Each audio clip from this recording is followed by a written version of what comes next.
Muy bien, y ya nos metemos de lleno con la columna tecnológica. Le damos la bienvenida a Esteban Magnani. Buen día, Esteban, ¿cómo va? Buenos días, ¿cómo están ustedes? Buen Bien, día. ¿vos? Bien, bien, todo bien. Muy Saludos a bien, Lucas, pronta recuperación. así es. Abrazo grande para el compañero que nos está escuchando. También te manda saludos. Bueno, venís con un tema interesante. Siempre No, Uber. Uber. Sí, Bien, bien, bien. No, porque ¿qué vas tuve a un decir? cambio de último minuto y no me acordaba si se los había anunciado. Ah, bueno, lo Así que se los aceptamos igual. anuncié. Qué buen periodista que soy. Me, Muy me bien. gusta saberlo. Vamos con Uber entonces. Vamos con Uber, vamos Bien, con bien, Uber. porque a mí me encanta hablar de tema Sí, Uber sí. y Lo las teníamos aplicaciones, abandonado. ¿no? Sí. Un tema que en su momento, bueno, cuando recién llegaba estaba en el centro de la escena, y ahora se empezó a, bueno, a acomodar, ¿no? Tema Uber, y ya estamos viendo, bueno, lo que significa, lo que implica, y cómo el negocio obviamente prospera para esta aplicación. No sé si así tan así para los trabajadores de Uber o quienes somos usuarios también de las aplicaciones de transporte, pero bueno, ¿qué nos traes el día de hoy? Bueno, justamente volver un poquito a Uber, que lo teníamos abandonado hace mucho tiempo, y una de las cuestiones que siempre resaltamos es cómo esta forma de emprendedorismo de shock nunca le terminaba de quedar claro si era rentable o no, ¿no? No sé si recordarás, hace el anteaño hicimos una nota diciendo, bueno, lleva 13 años dando pérdida a una empresa. ¿Cuántas empresas en el mundo se pueden sostener durante 13 años dando pérdida? Esto es bastante habitual en las empresas tecnológicas porque arrancan inventando un negocio. Google demoró, no sé si 4 o 5 años, que fue relativamente poco en dar ganancias. Bueno, Mercado Libre es otro caso, de 5 o 6 años. ¿Por qué? Porque vos estás iniciando un negocio, estás invirtiendo y lo que tenés es mucha espalda financiera que tiene la expectativa, como decimos siempre, de volver a ser un nuevo Google. Y Ujú. entonces los inversores están dispuestos a perder durante mucho tiempo para crecer, aprovechar esta tendencia que tienen las plataformas a generar monopolios y después quedar como el único actor en un nicho de mercado. En este caso no está siendo tan así, ¿por qué? Porque hay más gente que entendió o cree que entendió por dónde va el modelo de negocio de las plataformas tecnológicas y hay más competencia también dispuesta a perder con mucha espalda financiera. Los que reciben las esquirlas son los viejos negocios, ¿no? Los medios de comunicación, cuando surgen las plataformas publicitarias tipo Google y Facebook, las Ujú. redes sociales y demás. Las esquirlas las reciben las empresas de, por ejemplo, de los cines, por el streaming. Y en este caso también las sufrieron los taxis. Claro. Los taxis y remises, que son los que sufren las esquirlas de peleas entre monstruos que tienen una espalda financiera obviamente mucho mayor que la de los taxistas. Así que bueno, veníamos siempre discutiendo esta cuestión de si Uber era una empresa rentable. Uber es la más grande de estas empresas austeras, como se la llama, ¿no? Una oleada que se inicia más o menos en 2008, post-crisis, o 2009, post-crisis económica, y el capital dice, bueno, a ver, ¿cómo hacemos para inventar un nuevo Google? Recordemos que junto con el surgimiento de Google quebraron un montón de empresas que en el 2001 buscaron un modelo de negocio y no lo encontraron. Los que sí lo encontraron, tipo Amazon o Google, hicieron mucho dinero. Entonces es medio como ir a jugar al casino. Dice, bueno, las probabilidades de que pierda son muchas, yo voy a invertir mucha plata, pero si gano, gano todo, Claro. reviento la banca. ¿Sí? Una lógica muy, muy financiera que es la que permea a las empresas tecnológicas. Así las cosas, nosotros, vuelvo a lo que decía al principio, contábamos que Uber llevaba 12, 13 años perdiendo plata. Bueno, hubo un cambio muy fuerte en 2017. No sé si te acordás de Travis Kalanick, que era el CEO y fundador de la empresa, que era un desastre, es el que aparece en la serie Super Pump, es Sí. el que grabaron insultando a un chofer de, de Uber, porque tomó un viaje y el chofer se dio cuenta de quién era, lo empezó a decir que por qué no le pagaba más, y este empezó con todo este discurso libertario de siempre le echan la culpa a los demás por su propia mierda, no sé qué, lo Claro. empezó a insultar y quedó grabado el tipo. Después de eso, y otros muchos escándalos, se tuvo que ir, asume un inmigrante iraní llamado Dara, y ayúdenme en esta parte, Khosrowshahi o algo así. Mi iraní Imagino es que es bastante correcto. limitado, así que no sé cómo se pronunciará. Elegimos creer que es así. Elijamos creer. Bueno, asume Dara, llamémoslo Dara en confianza, en 2017 y busca por todas las maneras revertir esa pésima imagen que tiene Uber. Por lo menos él no es agarrado haciendo las barbaridades que hacía, trata de tener políticas menos agresivas, se retira de muchos países donde perdía muchísimo dinero para competir. En un momento, Kalanick cuenta que en China perdían $1.000 millones por año peleando contra Didi. Dara Claro, se porque retira. hay otras aplicaciones. Está Cabify, Didi, bueno, Claro. fueron como Google Drive. proliferando, claro. Claro, pero con esto de que la tendencia en la economía de plataformas es a que quede un solo actor por sector, ¿no? Se tienden a la fundición. Los tipos dicen, bueno, vamos con todo, tiremos toda la carne al asador y rompamos a los demás. Perdemos mucho ahora, pero lo que hacemos es quedarnos con todo el mercado. Eso intentaron hacer en China, finalmente no pudieron contra Didi, terminaron comprando acciones de Didi, negociando su salida de Rusia y demás como para desescalarle el nivel de pérdidas que tenía la empresa, que era enorme, ya eran muchos años.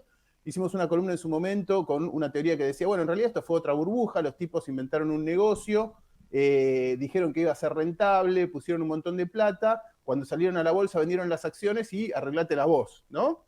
Estaba ya esa teoría. Pero este aquí, que finalmente, el año pasado, el segundo trimestre, Uber dio ganancias por primera vez en su historia, en el segundo trimestre.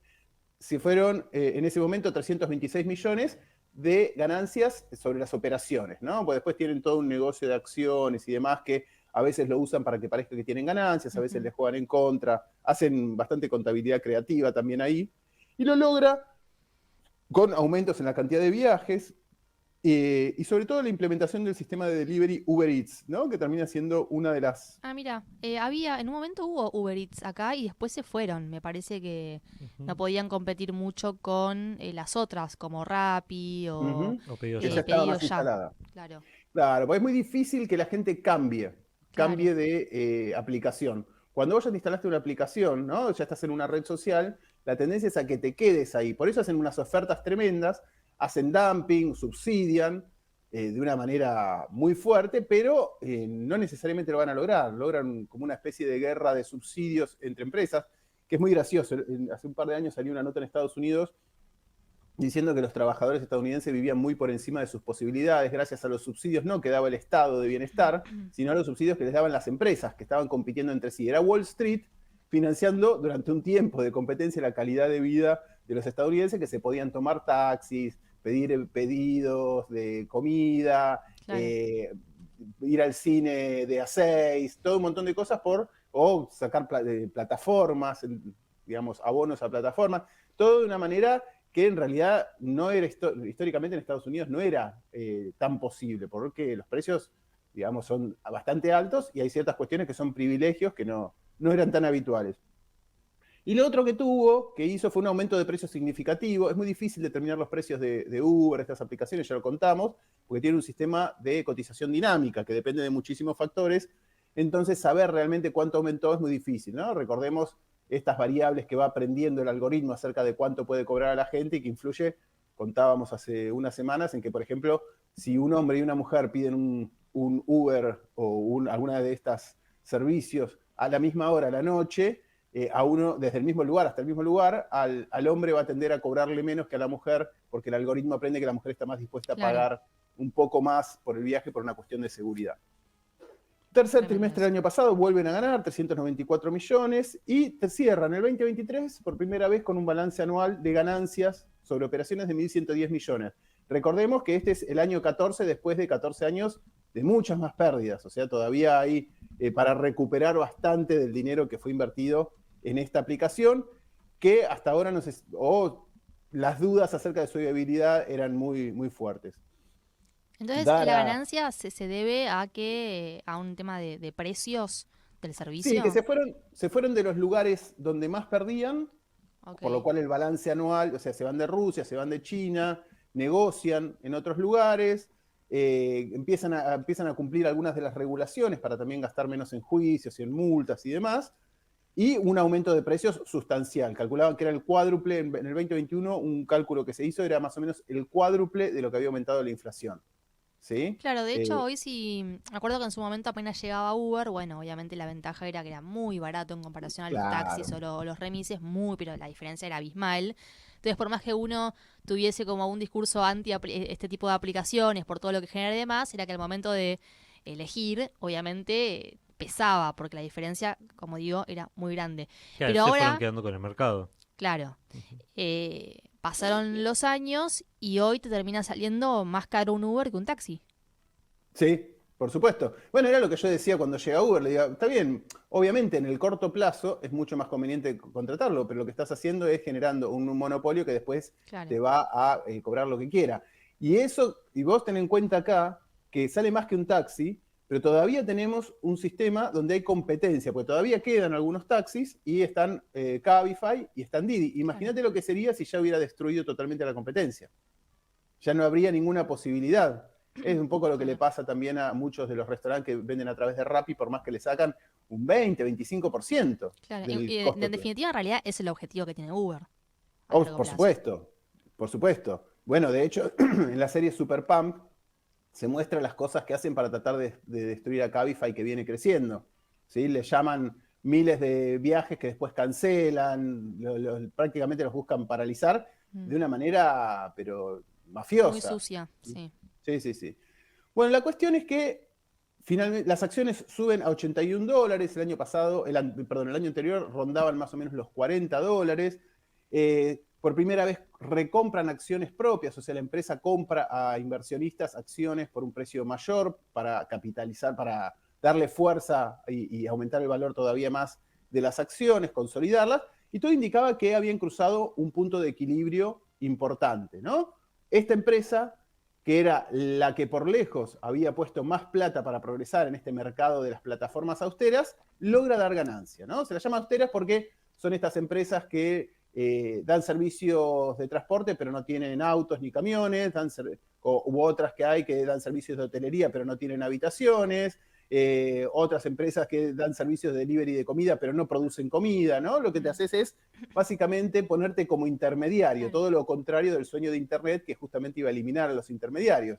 Ahora vos dependés del tipo que armó la plataforma a donde va todo el mundo a comprar. Es como si unificaras las vidrieras, tenés una sola vidriera y todo el mundo va ahí.